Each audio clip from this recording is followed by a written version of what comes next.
So, pleasant Saturday morning sa inyo mga kaibigan. Ayan, hayaan yung isama ko kayo sa isang araw ng ating fitness journey. So, Saturday po ngayon and it's our rest day. Though hindi lang naman natin to every Saturday ginagawa. Okay, so, every day po bago yung shift natin sa ating work ay naglalakad-lakad po tayo. Sabi nga nila, ang walking is one of the best exercise. So, ito daw yung best way para hindi lang magpapayat but to keep healthy. So, isa to sa mga cardio exercises na nire-recommendan na ating mga doktor. So, syempre guys, we're not getting any younger. So, kailangan talaga natin itong gawin. So, siguro everyday guys, at least 10,000 steps yung ginagawa natin. Pinipilit po natin maka 10,000 steps every day. Kasi po yung trabaho pa natin ay everyday po kapag nag-start tayo ng trabaho, wala na po tayong gagawin kung hindi umupo na lang. Bilang nasa BPO industry po tayo, palagi lang talaga tayo nakaupo. So ayan guys, we're just starting pero nagsisimula na tayong hingalin. Kasi nga po, hindi lang naman to basta magwo-walk lang tayo. It's like you walk and jog at the same time. Ayan, para naman po pawisan po tayo. Ito yung namimiss natin kapag nag-work tayo kasi syempre yung environment po natin sa BPO is it's always cold. Talagang hindi po tayo papawisan kapag sa BPO industry po tayo nagtatrabaho. Wala po tayong gagawin kundi umupo at kumain. So, ayan, since nga po hindi na rin naman po tayo bumabata, kailangan pa rin po nating gumawa ng paraan to stay fit and healthy. Ayan, kasi kapag hindi po ay mararamdaman na po natin yung mga signs na tayo ay nagkakaedad na. Ayan. Lahat na po ng sakit ay unti-unti na po nating nararamdaman sa mga panahon na to. Kaya kailangan po nating gawa ng paraan para patuloy tayong maging healthy. Yan. So, hayaan nyo na samahan nyo ko guys. Yan. So,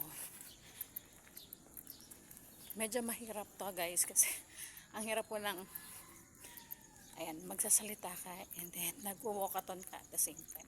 Medyo nakakahingal po siya talaga. Yan. Pero syempre hindi lang naman tayo mag-isa dito guys.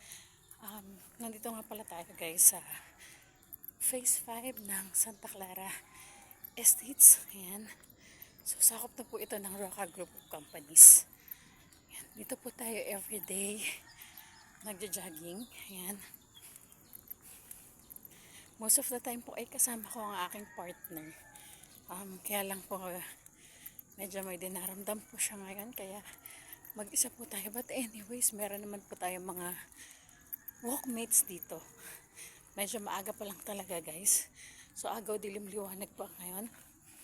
Kaya hindi pa ganun kadami yung kasama natin. Pero maya-maya lang po ng konti. Ay nandito na po sila. Ayan. Medyo marami na po tayong kagrupo dito guys. Marami na po tayong nakilala towards our fitness journey. Kasi bali, if I'm not mistaken po,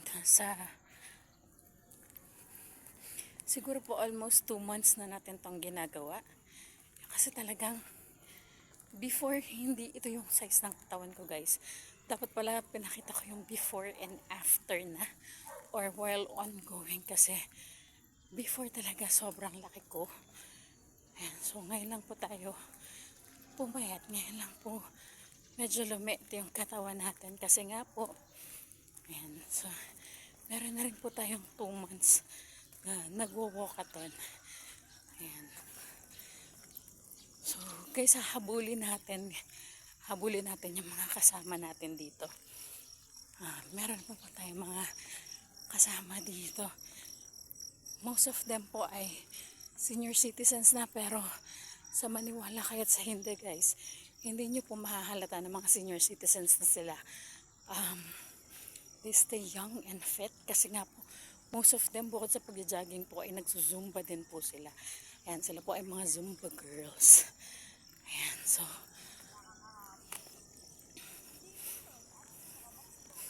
So, ayan po, nandito. Ayan, nandito na po sila, guys. Meron na po tayong mga kasama. Hello. Good morning po. Ayan, good morning po sa vlog natin. Hello po. Ayan, ayan po ang ating mga kasama. Opo. So, ayan po yung mga kasama natin, guys. Kita nyo naman, guys, 'di ba? Super young sila. 'Di ba? So, ito, guys. Syempre, guys, medyo nandun na tayo sa point ng life natin, guys, na nagkakaedad na tayo. So, kailangan talaga natin tong gawin, guys. So, ayan, guys. So, update ko kayo later, guys. Bye. Time check, guys. Time check, guys. Naka isang oras na tayo ng paglalakad. So, nakita nyo naman, guys. Talagang super tagaktak yung powers natin in 1 hour na naglakad tayo. Okay, so guys, kasama natin ang ating mga senior citizens. So, ayan. Balik na tayo, guys, para makagawa pa tayo ng mga households natin. Kasi nga, guys, rest day natin. So, kapag rest day natin, doon pa lang natin gagawin lahat.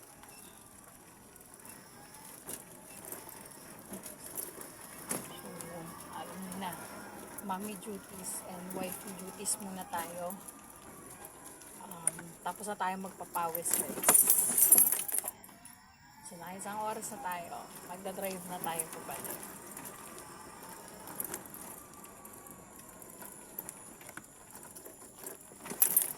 So, 1 hour, guys. In 1 hour, naka 5 kilometers naman tayo. So, we're able to do 5 kilometers walk jog. Kaya medyo talagang, ayan, kung mapapansin nyo, guys, tagakpawis talaga tayo. So, ito yung hinahanap natin at least every morning ay pawisan tayo. Kasi nga, guys, no, recently lang na hindi natin to ginagawa. No, hindi pa talaga tayo, hindi natin ginagawa tong paglalakad every morning. Hindi talaga tayo pinapawisan. Which really resulted very badly. Kasi na-hospital tayo, guys. Ayan,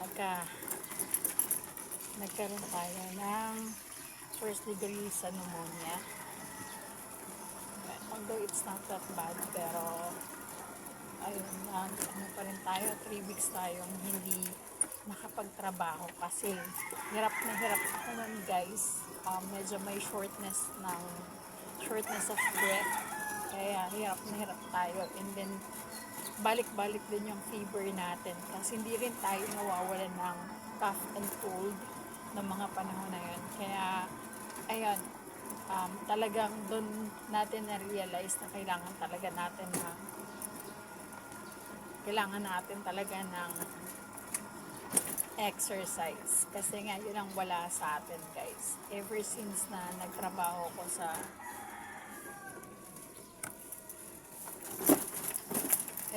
guys, na nagtrabaho tayo sa BPO, yun yung nawala sa atin, yung oras para mag-exercise. Kasi nga, sobrang busy ng schedule natin. Lalo na nung everyday ay kailangan nating mag-on-site. Ayan. Yung pupunta pa tayo luwas tayo pa Ortigas. So, from Bulacan to Ortigas and vice versa. Kaya, wala talaga tayong panahon na mag-exercise ng mga panahon na yun. Tapos, yun pa din yung panahon, guys, na syempre bata-bata pa tayo. Kapag may overtime, talagang sinasamantala natin yung mga panahon na nag-o-offer ng overtime ng company as dagdag income din yan, guys. Talagang kapag nagpo-provide ka talaga, kapag meron kang family at nagpo-provide ka, guys, kakalimutan mo yung salitang pahinga. Ayan, hindi mo maiisip guys, mawawala sa vocabulary mo yung salitang pahinga. Kasi nga guys, ang iisipin mo is paano ka magkakaroon ng dagdag income para ma-provide lahat ng kailangan ng family mo. So, ayun guys, hanggang dito lang muna tayo. I'll update you later sa kung ano ang ating gagawin.